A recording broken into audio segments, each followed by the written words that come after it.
From the Pokemon Times Tower in Celadon City, this is WTPT Pokemon Radio.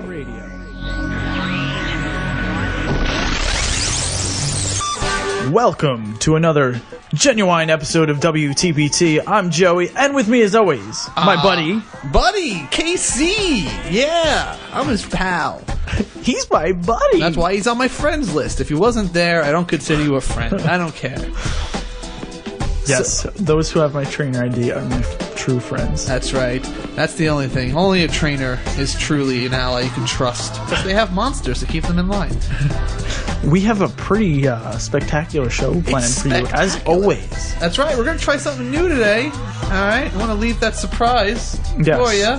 But I will say one thing. Our topic today is a Pokemon CD by the name of Pokemon Christmas Bash. Yes. Super Bash Brothers. Yeah, Super Pokemon Bash Brothers. Brawl. Well, it's a music Melee. CD, and you might like or not like. You'll be the judge. Or rather, we'll be the judge, I guess. Yeah, for the show. And then you could be the judge. Well, yeah, hope so. Other than that, we have a New Year's Pokemon of the day, week, whatever, of Spotlight. And we are going to be reading your emails. And we have some voicemails. Oh, and we have a quiz show, don't we? We have a quiz show, too. Blaine's Gem Show. It was so popular. We just had to do it again. We literally got no emails asking for more. But I liked it. I thought it was awesome. And we don't get too many, people didn't send us emails telling us how much they like the commercials until we mentioned that we'd ever gotten any emails. So we know you like it. So please, if you do, send us an email. Let us know how you like the quiz shows or what we could do with them. But we have more of that anyway. And a trainer tip donated by one of our budding listeners. But what should we start with? Let's switch things up. What do we think we're going to do next? Actually, I think we should just go straight into the news. From the WTPT News Center in the Pokemon Times Tower, this is Pokemon News Update.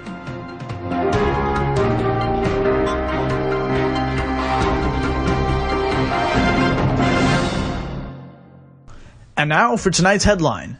Pokemon USA president resigns. With more on that, here's KC from Washington, D.C. Thanks, Joey. The president of Pokemon USA, Akira Chiba, announced on December 12th that he will be stepping down by the end of the year. Though currently living in New York City, Chiba is a graduate of Kobe University in Japan with a degree in business administration. Before working for Pokemon USA, he founded New York Living Magazine, a residential real estate publication. The only comment Chiba had for leaving was that he plans to pursue other opportunities. As president, Chiba was in charge of handling all Pokemon intellectual property within the U.S. That includes the video games, publications, and the anime.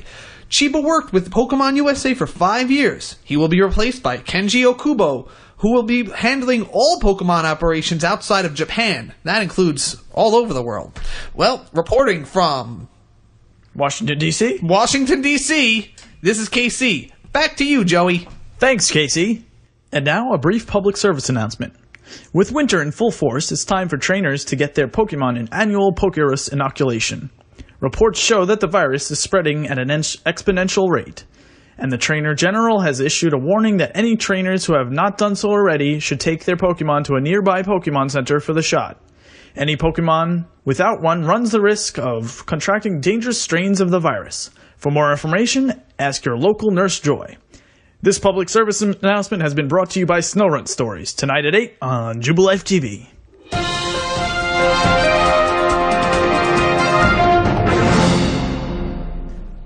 Can the virus kill the Swinub?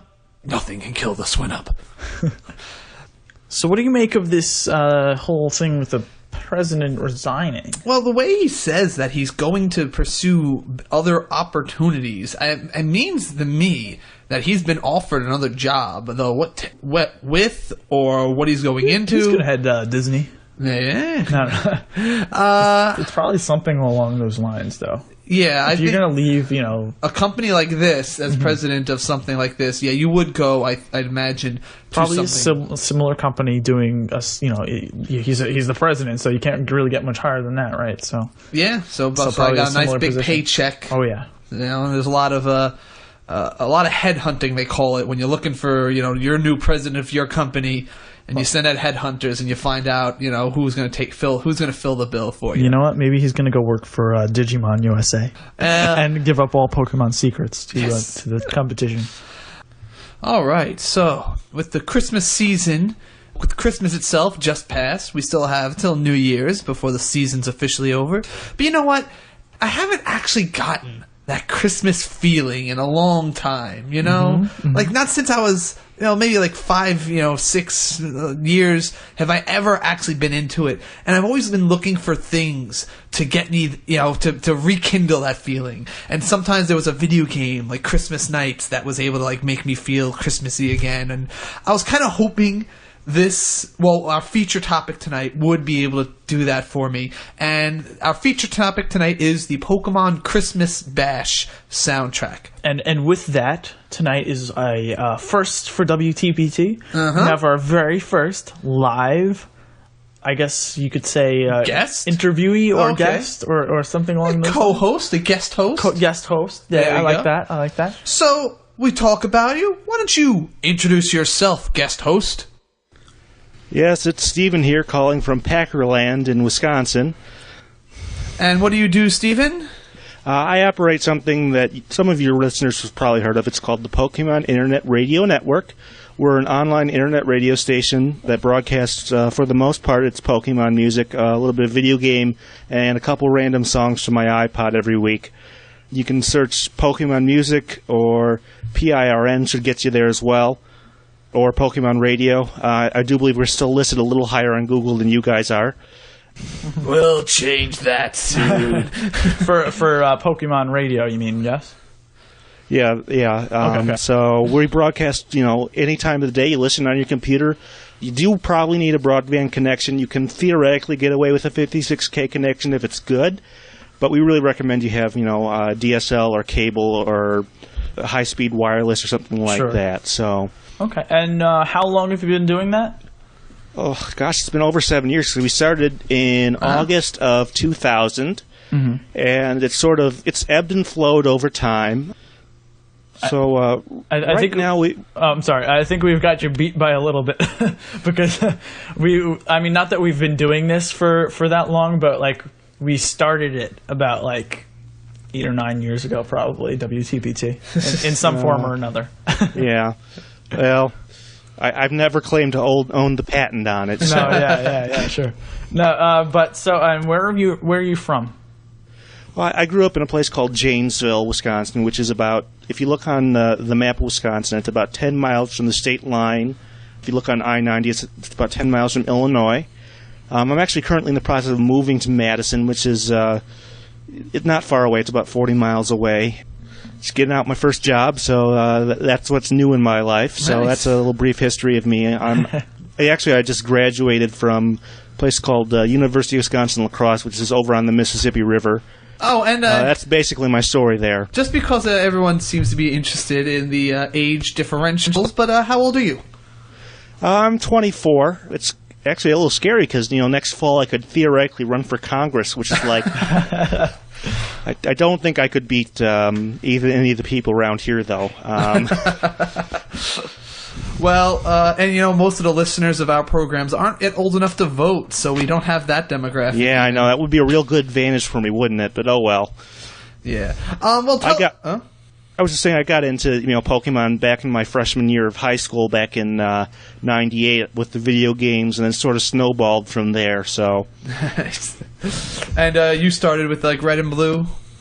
I had red. My sister had blue, and then it sort of snowballed. I got the yellow version, the stadium for the N64. I even own a copy of the voice recognition game Hey You Pikachu. Oh cool! Yeah.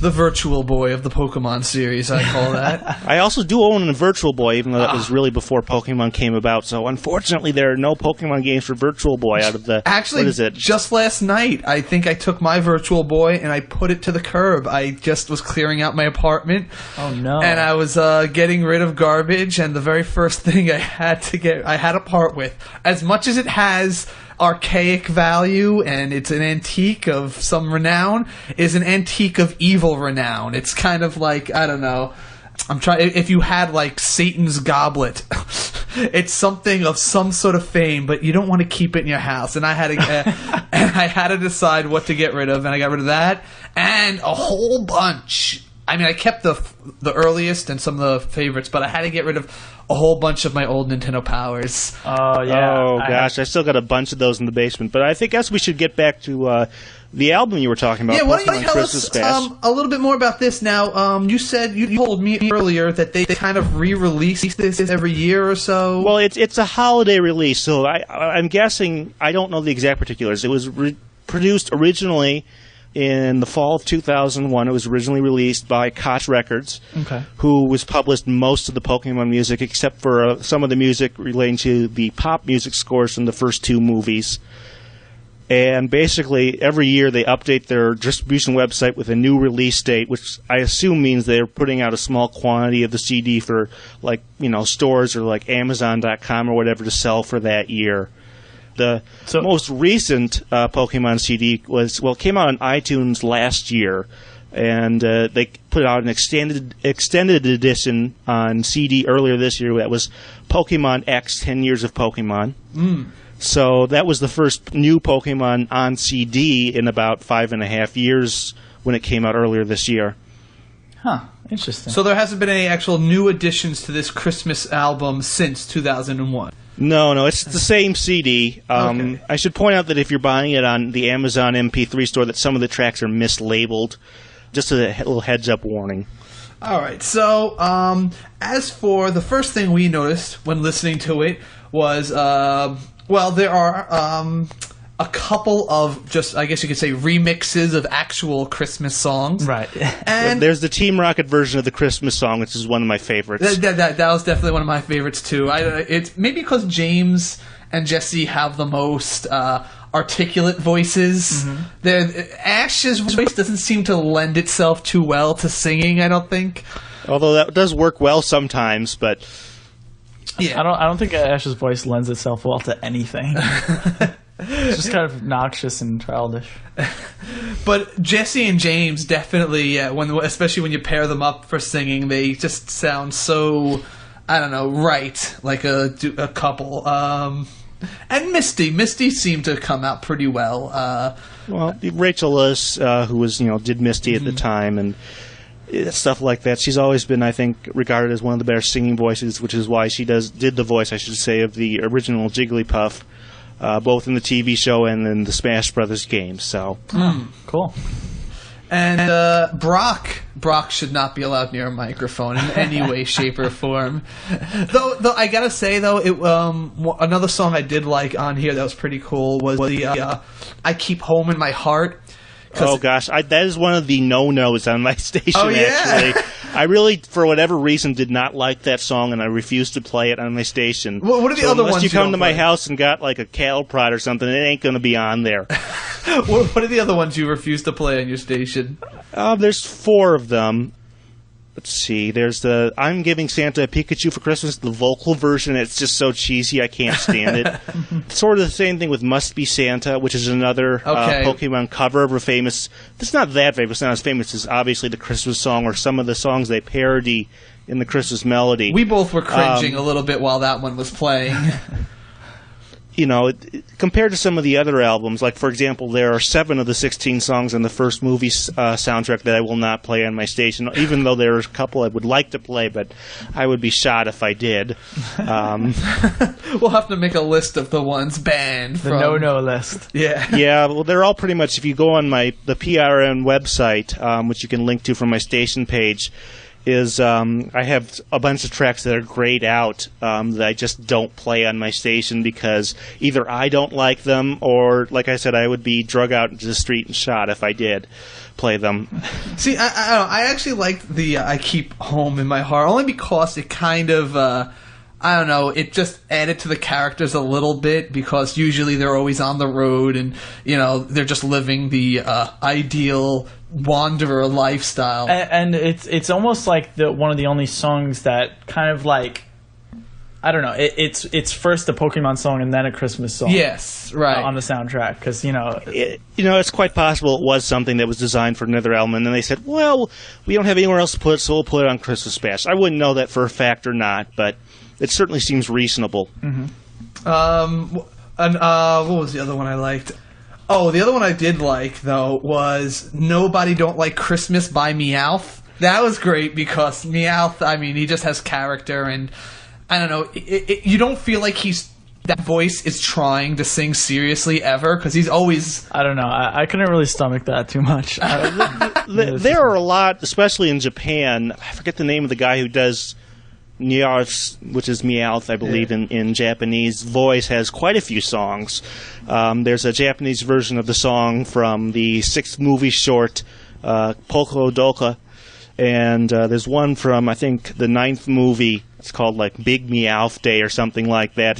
People, just for the corny aspect of it, like to see... There's almost every major album in Japan has a Meowth song on it.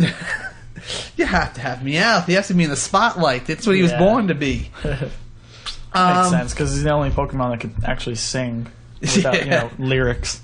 Yeah, without putting it to sleep. I was making a Jigglypuff reference. Really? I had no idea. The Night Before Christmas I thought was a little bad, though. Like, I really feel like that was a filler, like... It is kind of weird if you have to listen to it at least once just because of all the weird little plays on words and stuff with that, but it's certainly interesting. I do feel like they didn't take too much time though writing some of the songs. I do feel like they just like rhyme like Pikachu with you about 3 times and Pikachu, you can do with me and you always through, and it's the same rhymes they make in every other Pokemon song. So that's one thing in the Christmas melody. It's like they use a parody of Good King Wenceslas, and instead of on the feast of Stephen, they have on his trainer Stephen. Because that's my name.